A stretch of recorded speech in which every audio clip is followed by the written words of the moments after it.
Hello all and welcome back. Hope you're having a great start to the week, and thank you everyone for getting in touch, sharing your thoughts and opinions. Best place to do so, comment section below, and if you have a longer story, maybe with some pictures, you can email hi@tuesdayatdobbs.com.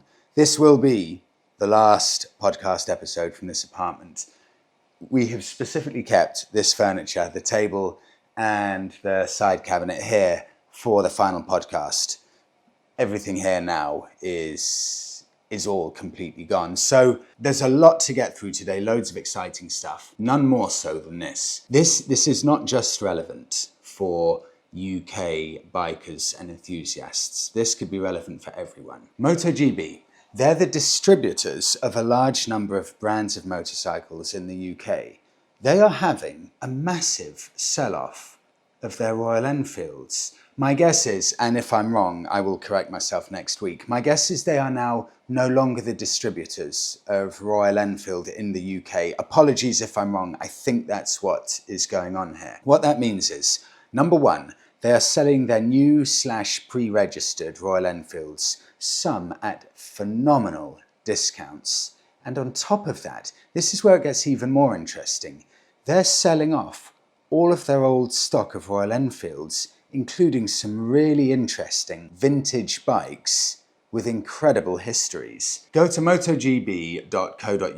What I've done for ease of finding some of these examples to give you, I've typed in just Royal Enfield. This will show every single one of the Royal Enfield motorbikes that they're currently selling off. I've put price high to low. The only reason I've done that is so I can show you a few of the more exclusive bikes that they've got. Take a look at this one to start off. Royal Enfield 1951 International 6-day trials bike, £14,999. The X-Works Jack Stocker 1951 International 6-day trial gold medal winning 1951 Royal Enfield 495cc. Registration number, frame number, also stamped at the crankcase. This is legit. This is one of the bikes that did the 1951 International 6-day trial. And it's even got pics of the bike itself. There you can see it. Number on the registration 547. Registration 547. That is a pic of the bike doing the International 6-day trial. What a way to start off. Next up, the Continental GT 650. This is the special edition. I thought these had all gone to collectors, but look, here's one of them, £10,000. And then you've got one of those 120th anniversary special edition Royal Enfield Interceptors. Imagine going to the MotoGB headquarters and seeing all of these fascinating bikes lined up. Here's a bike I know well, and I've ridden it. This is Danny's old bike. Classic 500 Tribute in black, £7,000. And then if we get to the newer stuff that doesn't, of course, quite have that level of history, you've got really incredible stuff like this. 535. I mean, they stopped making these, I'm sure, about 9 years ago. £5,999. This is before Royal Enfield took over the world with their modern classics. This is the last bike of the old school Royal Enfields. But this is it. Listen to this one. Your chance to own the first ever, this is insane, the first ever Royal Enfield Continental GT535 to roll off the production line. Chassis number 000001. There's only ever one number one, and this is it. I haven't pre-checked these beforehand, so apologies for my ridiculous levels of enthusiasm. Just crazy, the stuff that's here. You know, I could go on and on with this and do a whole episode on it, but I need to move on to keep things diverse. But look at some of the new models here, or newer models. You can get a Scram 411, brand new, £3,200. That's a £1,700 discount. I'll just do this one to wrap it up here. Classic 500 Trials, another one here, £5,000 for one of these. Again, these haven't been sold in such a long time. The old man of Darcy and the Old Man has one of those. Okay, I'll leave it there, but if you've got some time, go and check out MotoGB. Incredible what they've got. Right, I'm off on a tangent. Let me carry on now. On to the Widowmaker. This has come in from last week. It wasn't my bike of the week, but it was really close to being my bike of the week. The Suzuki SV1000. This came out, I think, the early 2000s. It was the big V-twin 1000cc monster from Suzuki. This was really divisive, this bike. A lot of people say, yes, that is an awesome machine. But almost an equal number of people say that is a load of trash as a motorcycle. There's a reason it didn't sell well. I'll start off a little bit here from William. Freddie, that Suzuki SV1000. Go out and buy one. Are you having a laugh, Freddie? They didn't christen that thing the Widowmaker for nothing. An engine that pulled like a train in a frame and suspension made of chewing gum that wanted to kill you the first encounter you had with a bend. You can have my share of that, William. Then, continuing from this, Blademan's W. The SV1000 isn't and never has been the Widowmaker. That was its forerunner, the Suzuki TL1000S, sometimes called TLS1000.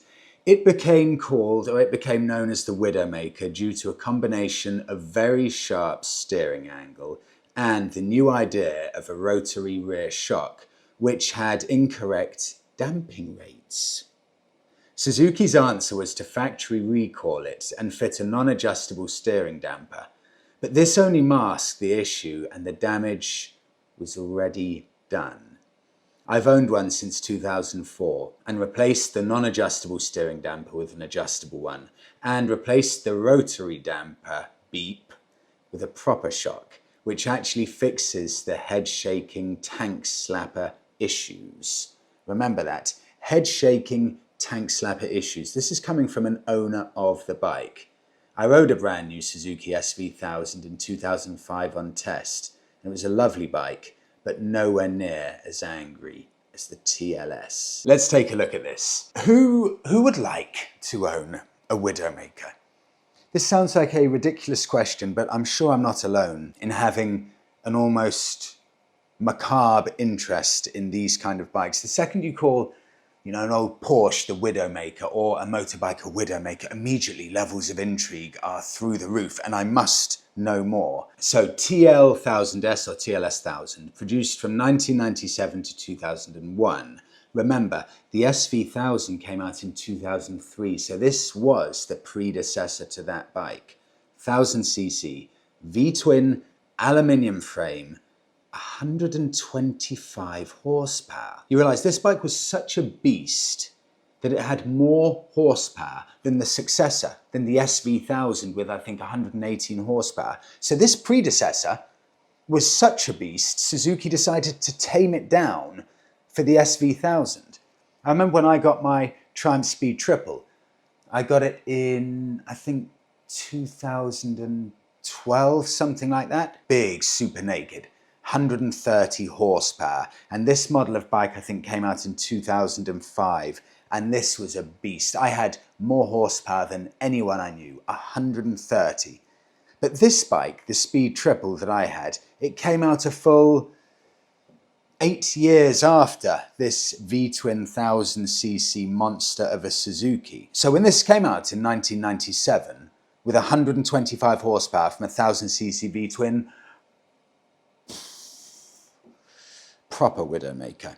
I like this, what Google AI says. The Suzuki TL1000S is a 97 to 2001 V-twin sports bike known for its powerful engine and reputation as a Widowmaker. It's characterized by a 1000cc V-twin engine, an aluminium trellis frame, and a unique rotary damper in the rear suspension. While powerful and capable, it gained notoriety for handling issues, particularly head shake and instability, leading to a steering damper recall. MCN say this about the Widowmaker. The Suzuki TL1000S is a motorcycle which has become the Freddy Krueger of biking. You can go fast on the TL1000S if you know what you're doing and take time settling the bike suspension, or setting the bike suspension, I should say. But the Suzuki TL1000S will always retain the ability to scare the pants off you occasionally. Tempted? Let's have a look and see what I've found. Facebook Marketplace. These are pretty rare now. I don't want to guess why they're rare, so let's just park that. You know what, these range in price from 1,750 all the way through to £4,000. They're pretty desirable. I'm going to go for this one. £3,000, lovely looking one, 1998 model, so just a year after it came out. You know, you realise with these bikes, does it make it cool, or is this me being ridiculous? For these to be survivors, they would have had to go through the first owner buying these bikes of, let's say, in 1997, 98, 99. And the people that would buy these bikes, named the Widowmaker, they would have had to be special kinds of characters to decide, you know what I want? I want a bike with a notoriety in its handling ability and its brutal power. That's the bike I think I'm going to put my hard-earned cash on. So this bike would have had to survive someone who may not have had, or who may have had a few screws loose in the beginning, and then all of the subsequent owners, and somehow there are still some survivors. And look at this one. Hi, selling or swapping my Suzuki TL1000S. The reason I'm 6'6" tall and a little bit too heavy, it's just too small for me, but what a lovely bike. Had the full Maxton conversion front and rear on the suspension. Sounds like you need to do that so you don't kill yourself. Full service history, folder of receipts, new chain, hugger, will swap for the right bike. I tell you what, if you do want one of these, that is a superb example. I think that's a little bit of history. I really like it. Moving on, 10 years away and straight in at the deep end. This is from Flow State. Freddie, after 10 years off a bike, due to life responsibilities and losing part of myself, I finally found the courage to get back on two wheels. I didn't just pick up an old hobby. I picked up a version of myself that I thought was buried. My first trip back wasn't just any ride. I chose the Stelvio Pass, one of Europe's most iconic routes with its 48 hairpin bends and breathtaking scenery. It was an unforgettable experience. I chose to do this on a Kawasaki Z1000 SX 2018 model, which I bought for €9,000, with 36,000 kilometers on it. And already 7,000 kilometers further, I didn't have to add a single drop of oil. The fuel consumption is roughly 5.6 liters per 100 kilometers. It's impressive. It's an economic, versatile machine. I can do everything with it, from touring to canyon carving, and I highly recommend these bikes for everyone. I documented this new journey, hoping it might resonate with others stuck behind or stuck between what they love and what life demands. That's Flow State with his YouTube channel there. Flow State, the picture that you've got taken by a professional photographer, I bet you I know who this professional photographer is, because you decided on your first trip back in 10 years to do notoriously one of the most difficult bends in Europe. Let me get this up now. There is a page on Instagram and it's called Kanya Photo, and he almost exclusively focuses on taking photos from this one bend, which I believe is the Stelvio Pass. Tell me if I'm wrong. And the amount of bikers that fall during this bend is crazy. He often calls these Crazy Passo, there you go, Crazy Passo della Stelvio, and he just documents different people falling. Here's one example. It's just full of this kind of bend. And no, don't do it, don't do it. Oh, and you're watching, and why is it so addictive? I could go on and on with this kind of stuff. No. Coming round, one more. No, don't put your, you've got to keep going. And ooh. And here he's coming around the bend, but he's stopping every time. Oh, why is it so addictive watching these things? So, well done. I keep going off tangent. Flow State, well done for conquering that and your first ride back in 10 years. On now, old school DNA in a modern package. This is from Sir Osis of Liver. I get it, where Jim was going last week with regards to the old XS 360. But adding the Duke, the new KTM Duke 390 in the comparison, would have really set the cat among the pigeons. It's lighter, more powerful, with similar size fuel tank and wheelbase, far better adjustable WP suspension and bi-brake ABS brakes. The same could be largely said of the Kawasaki Z400S, with the added bonus of being dead reliable and from a financially stable company. Of course, the Duke and the Z don't look like they've just been rescued from a layer of dust in a great uncle's long forgotten shed. Okay, this is from Jim over in the US last week, who shared a pic of his old Kawasaki XS 360. And with that, Jim made a little chart of the Yamaha XS 360 compared to the brand new bikes of Royal Enfield, Honda and BSA. And Jim said, take a look at this. The Yamaha, which is 50 years old, compares more than favourably with today's competition 50 years on. But why don't we now compare a bike that is specifically designed to be agile and focused and performance orientated? Let's take a look at the KTM 390 Duke. So, popular lightweight sporty motorcycle known for agility and punchy performance. That's from Google. KTM described this on the website as the Corner Rocket, 400cc. 45 horsepower, 6 speed, and I'm saying this while keeping up the chart from last week so you can see how it performs. Single cylinder and 165 kilos weight. Let me translate here, metric and imperial, or imperial to metric. We've got the torque, 39 Newton meters of torque, or I should say 27 to 29 pounds-foot of torque goes to 39 Newton meters of torque, and importantly, weight. 363 pounds is what the KTM weighs, and in kilos, that's 165 kilos, but I'll give the KTM a bit of leeway here because that's fully fueled, and I don't know if we can say that about all the other bikes in this list here. So you could even reduce another 5 to 8 kilos for the KTM here, meaning this bike is the KTM compared to every single bike here in this chart. Yeah, it blows them all out of the water. So thank you for highlighting that for me. It's also nice to see little bikes like this KTM. They seem to be a really focused package, and it shows that even with all of the regulations, the safety stuff, the emission stuff, it's still possible to make bikes like that. Well done, KTM. If you are interested in one of these, I've found that you can get the slightly older model of these. So you may have a couple less horsepower, but you can get them just under £2,000. That's going to be a lot of fun for £2,000. Does KTM have the longevity? Can they do the high mileages? That remains to be seen, but there you go.